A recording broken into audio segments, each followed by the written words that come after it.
Hello, welcome back to the channel. My name's Andrew and I do all sorts of random stuff.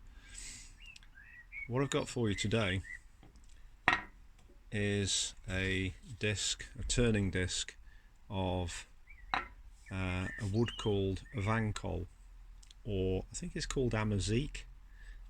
It's an African tropical hardwood that on various wood databases is considered to be of least concern, so it's not an endangered species, although if it was, it's a bit late for this piece. And what I'm going to do is to turn it into a dish for somebody who's very special, but not just that. What I'm also going to do is I'm going to laminate it with some beechwood slats, which I off camera cutting out of a bigger piece, and try and space them out nice and evenly, and hopefully they'll all stand up for me. One of them, let me see, been doing that. Anyway, you get the idea. Let's take those two out for now. So I'm going to space these out evenly, cut the disc up and glue and laminate these.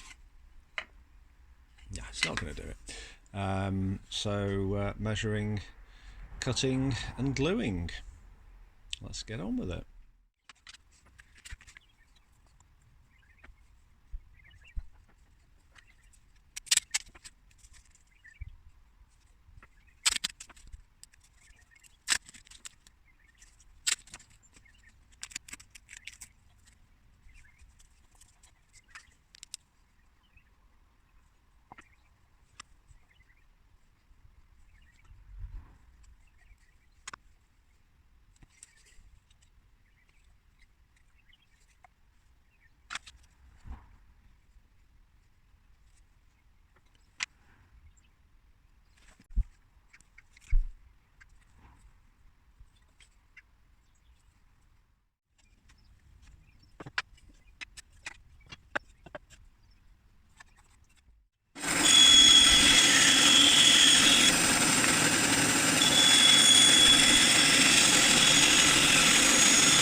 Now I need to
So you're going along and you have an idea and you think, yeah, that'll work out nicely.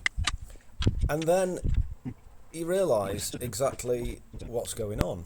So it never occurred to me probably because I wasn't paying attention, that if you take a circle and insert material into the middle, it stops being a circle. Yeah, didn't think that one through. But sometimes a mistake can be a happy accident. Now, I hadn't planned on making an oval-ish dish, but then I thought, well, yeah, why not? Let's give it a go. What's going to go wrong? So that's what we're doing.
I think I might have messed up here slightly. When I laminated this disc of Evanchol, it made it into an oval, that's fine, but as you may be able to see, these end two sort of slipped upwards slightly, and it's made it an irregular oval. Now when I turn this, this is going to be the thin bit, so that'll be a circle, and then this edge will be thicker because it'll be sort of like that. So what I think I need to do is to regularize the shape, for which I'll need to draw out a template, and also I don't know whether you can see this on the thickness, it's kind of irregular. So when I try and mount that, it's not going to be happy. I was concerned that the slats were not vertical, or not perpendicular, but when I put a little baby square, that's sweet, put a square against them, they're not bad actually. So I'll run it through the planar thicknesser, just prop this corner up, and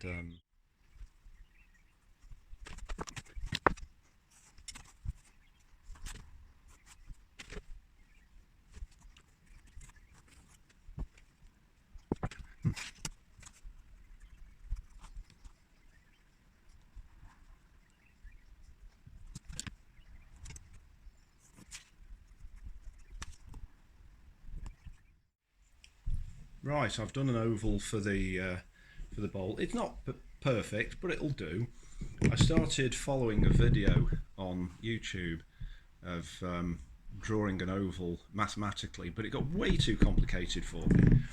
So I got my old Draftsman's French curves out and did it by eyeball, did 1/4, folded it over, cut the other side out, and folded it that way and traced and cut, and I've got something that should, in theory, work.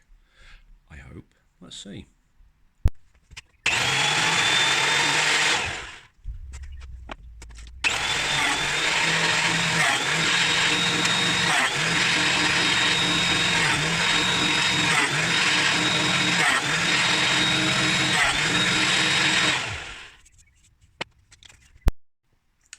Right, so now I've put that through the planer thicknesser and it's come up quite nice. It shows the inconsistencies, but that's okay. Let's see how it sits on the oval template thing.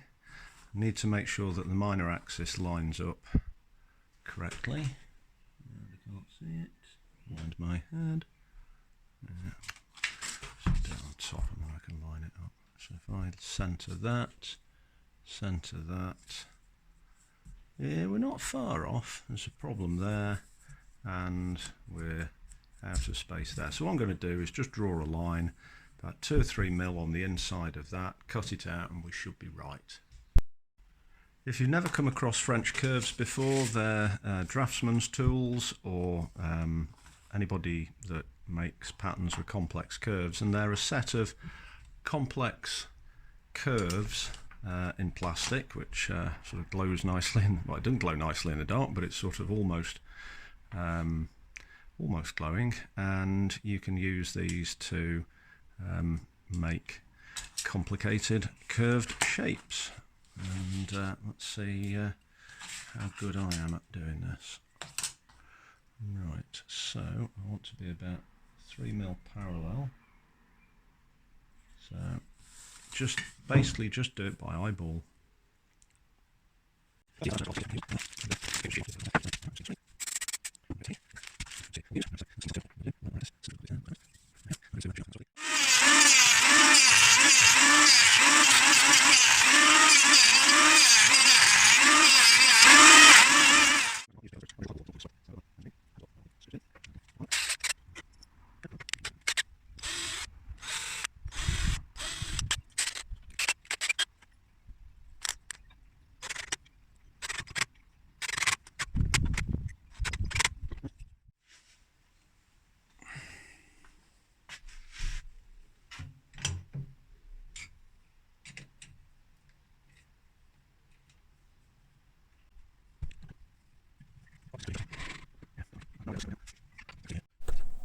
Normally I'm not at all nervous turning things, but this is the first time I've turned anything that wasn't properly circular.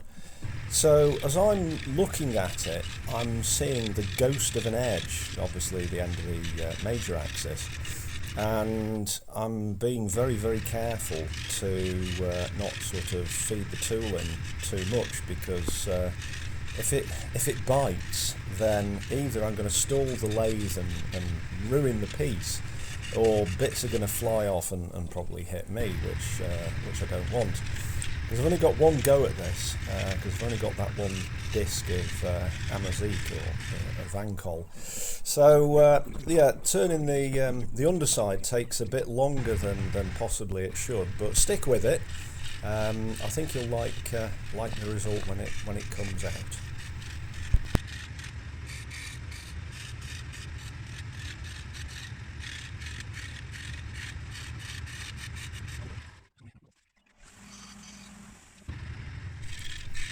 One thing I found with the Amazique is that it's incredibly hard, and I mean my bowl gouge there is, I always keep it dead sharp, but it was dulling it like every couple of minutes, and you probably don't see every time, but I have to just sort of there we go, I've just gone off to the grinder just to put a bit of an edge on it. And I think I did it about a total of about 8 times. I mean, going through the beach, which is the lighter slivers, that was no problem. I mean, that's just ordinarily hard. But yeah, that Amazique, it's rock solid. I mean, it is used for fine carving and things like that, so you know it's no surprise. But yeah, you need to keep your tools sharp.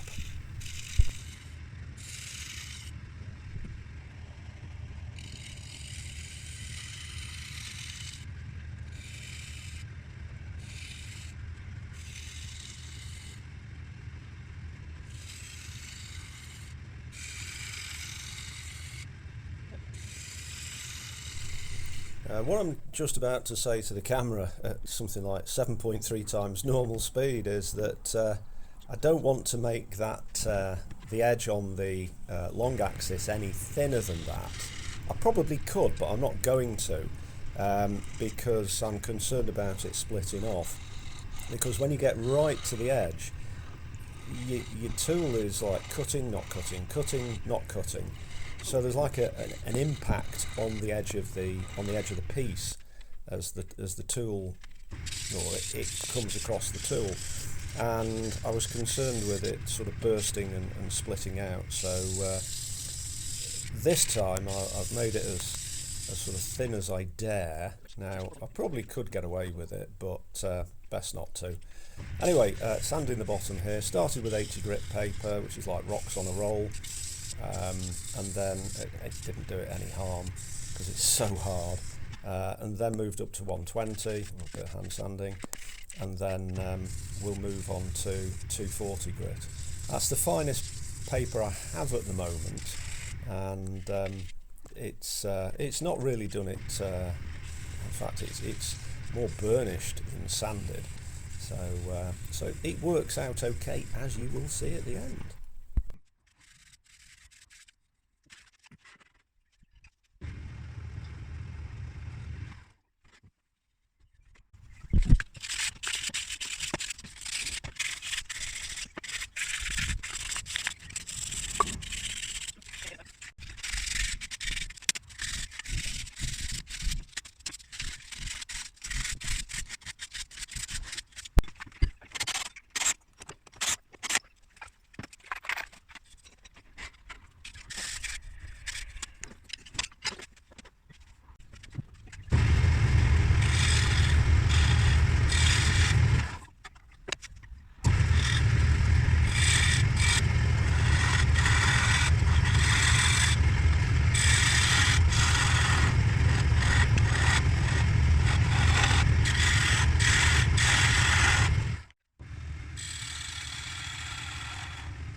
Now this is something I should have done earlier, which is to drill a hole up the middle.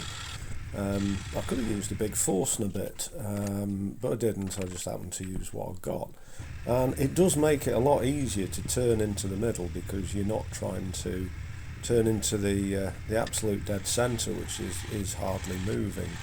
So I think I'll remember to use a large Forstner bit next time, but it works out okay.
Yeah, what I'm going to find out in a moment is that the little metal lathe, a Myford ML1 from 1943 or thereabouts, just keeps getting in the way because of the length of the bowl gouge.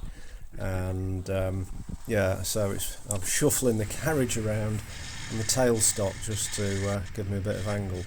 I'm going to be selling that fairly soon, so that will cease to be a problem.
Right, after much faffing about, here we are. Just got to put some finish on it now, and I think a simple wax is what's needed here. And I think I was very lucky to get the centre in the centre and almost symmetrical. Almost. Let's get some wax on it. I'm using Briwax Clear furniture wax, and really quite lucky actually because it's been so warm recently. It's nice and soft. So when I'm doing this in the winter, it's like a candle as opposed to a paste. And yeah, it's that's all I'm going to put on is two coats of Briwax, and that should keep it looking nice for years to come. So there we are. Right, I'll give it a buff and leave it a bit, and then give it some more. Nice thing about the hot weather we've been having here at the moment is that your wax is nice and soft.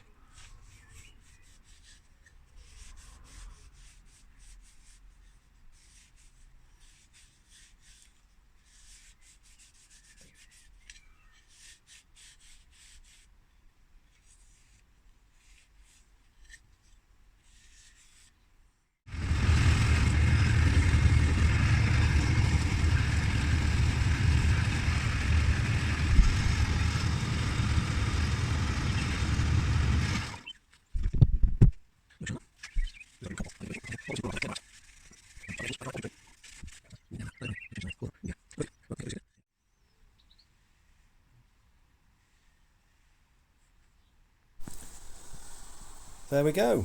I think that's turned out quite reasonably well. There's a few tool marks on the top face, but I don't think they're a major problem. Yeah, the oval shape came about as an accident, and I think a happy accident. Sometimes you've got to go with it as it is rather than sticking to whatever the plan might be, and you come up with things that you didn't expect. So thank you for watching. If you leave me a comment, start with the word goldfinch, and then I know you got this far. And if you like what you see, well, I'd be grateful if you'd subscribe, like, comment, ring the bell, da-de-da-de-da. Anyway, cheers.